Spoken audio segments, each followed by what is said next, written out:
Assalamu alaikum wa rahmatullahi ta'ala wa barakatuhu yan uwa masu kallon mu da sauraron mu. Barkanmu da sake kasancewa tare da ku a cikin wani sabon bidiyo namu inda zamu je kai tsaye zamu nuna muku yanda za ku cire sauti ko kuma ce iska da wasu abubuwa da wasu karikitai a cikin muryar ku ta bidiyo ko ta audio.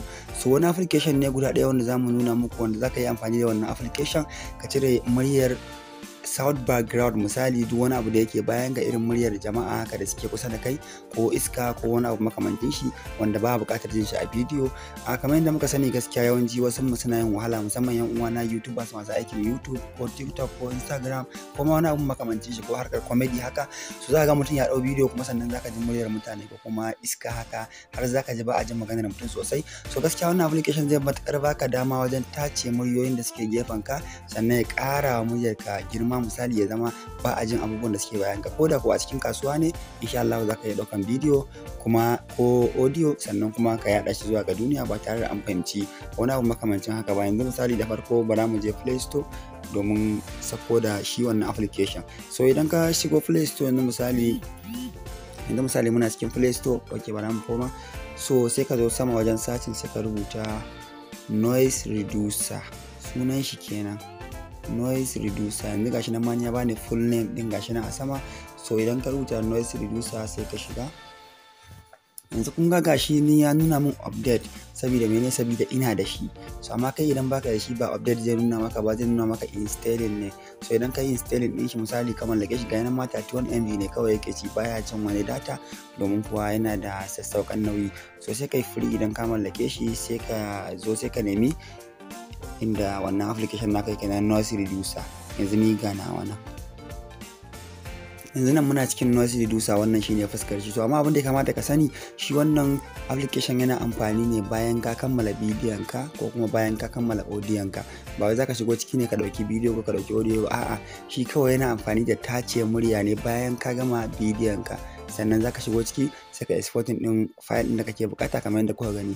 Yanzu kamar yadda kuke gani idan ka duba hannunka na dama gashi nan wajen plus din nan shine export file, shine wajen da zaka shiga ka dauko bidiyo a yayin da kake so ka tace muryar shi. Yanzu misali ba za mu shiga ciki domin an ce gani ya kori ji.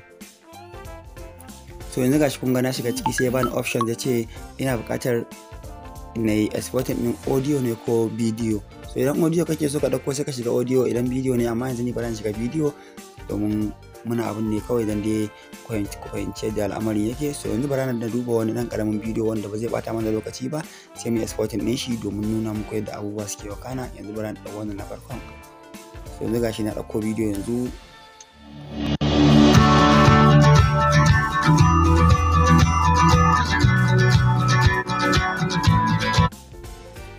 Bidiyo na ma ya riga ya gama reducing. So yanzu bara na ɗauke. So yanzu wannan bidiyon da na ɗauko dan short ne haka, yana da sakan 30 ne. Yanzu bara na kunna muku asalin original din da kuma wanda ya yi reducing. Da sauraron mu barkamu da sake kasancewa da ku tare da tashar Arewa Play. A bidiyon mu ne yau zai zo kai tsaye zai nuna muku yadda za ka cire muryar ka ta yi kyau a cikin bidiyo ko audio. Insha Allah aikin da za mu yi kenan.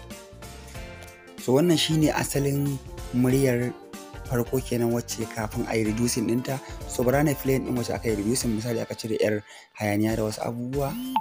Da sauraron mu barkamu da sake kasancewa da ku tare da tashar Arewa Play. A bidiyon mu ne yau zai zo kai tsaye zai nuna muku yadda za ka cire muryar ka ta yi kyau a cikin bidiyo ko audio. Insha Allah aikin da za mu yi kenan. So kun ji dai muryar kafin a cire da kuma bayan an cire. So gaskiya wannan application yana da matukar amfani musamman ga duk wani mai harkar bidiyo ko wani iri ne ko audio. So don misali bayan ka gama yayi reducing sannan kuma zaka iya yin abin ka koda baka bude data ba, amma wajen yin saving akwai buƙatar ka bude data. To yanzu nan da kuke gani gefen ka na hagu wajen save as, nan ne ake shiga a saving din bidiyo. Ne yanzu haka already data na tana bude saboda haka ba sai na yi wahalan budewa ba, sai ka zo sai ka shiga save as.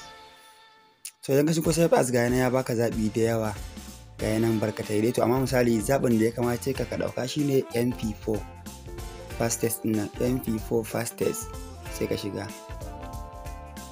So yanzu ni bai lokaci ba, yanzu bidiyo na riga yayi save, na riga na kammala abin da zan yi. So bayan ka kammala abin da zaka yi sai ka fita misali sai ka shigo cikin Play Network na mun gama amfani da shi, sai ka shigo cikin bidiyon ka. Idan ka shigo cikin bidiyoyin ka kai tsaye zaka ga denoised shine sunan data din denoised, sai ka shiga ciki. Yanzu ga bidiyo nan, wannan na saman wannan mai 13 second din nan shine da muka editing yanzu bara mu dan play din shi da sauraron mu. Barkamu da sake kasancewa da ku tare da tashar Arewa Play. A bidiyon mu ne yau zai zo kai tsaye zai nuna muku yadda zaka cire muryar ka ta yi kyau a cikin bidiyo ko audio. Insha Allah aikin da zamu yi kenan. So yanzu kun dai ji yanayin yadda murya na ya fita, babu wani hayaniya, ba kace na ce, ba waye, ba iska, ba komai, kawai ya zama iya muryar ake ji. To gaskiya wannan noise reducer din yana matukar taimakawa wajen cire duk wani abu, ko da ka dauka bidiyo karshen dai hayaniya a ce kamar a kasuwa, to insha Allah zai kokari ya seta wannan muryoyin da ke gefen ka duk yayi kasa da su, kuma yayi sama da muryar ka ya zama mai saurara yana fahimtar abin da kake fahimta, kake magana akan shi. So insha Allah dai wannan shine abin da bidiyon mu ne ya kunsa, ba za mu ja da nisa ba. Alhamdulillah da Allah, please wanda bai mana subscribing ba ya daure ya mana subscribing, wanda kuma ya mana ya ci gaba da bibiyar mu, domin kuwa hakan yana ba mu matukar ƙwarin gwiwa wajen kasancewa tare da ku da kuma kawo muku ƙayatattun bidiyoyi. Wanda bai mana like din wannan bidiyo ba, please ya daure ya mana like, domin like din bidiyo yana matukar taimakawa zuwa ga yaduwar shi zuwa ga sauran al'umma. Muna godiya, sai mun ƙara jami'a da ku a wani bidiyo na gaba insha Allah.